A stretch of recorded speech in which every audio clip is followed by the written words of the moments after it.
তুমি একজনকে খুশি করার জন্য নিজের সর্বস্ব দিয়ে দিচ্ছ, কিন্তু যারা তোমাকে খুশি করার জন্য সর্বস্ব দিয়ে দিচ্ছে তাদের কথা কি তুমি একবারও ভেবেছো? না।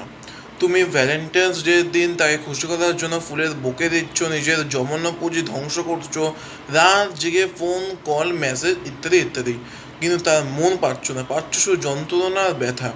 কিন্তু তোমার যে নিজের মা বাবা, যারা তোমাকে সর্বস্ব দিয়ে শুধুমাত্র তোমার খুশি করার জন্য, তোমার খুশি হওয়ার জন্য, তারা হয়তো পুজোতে নিজে কিছু নেয়নি কিন্তু তোমাকে দিয়েছে, তাদের এই ভালোবাসার কি কোনো মর্ম নেই, কোনো দাম নেই তোমার কাছে? তাই আমি তোমার একটা ফ্রিতে অ্যাডভাইস দেবো, এই পুজোতে তুমি কিছু টাকা জমিয়ে তাদেরকে কিছু জামা প্যান্ট বা কিছু খাবার দাবার বা অন্য কিছু গিফট করো।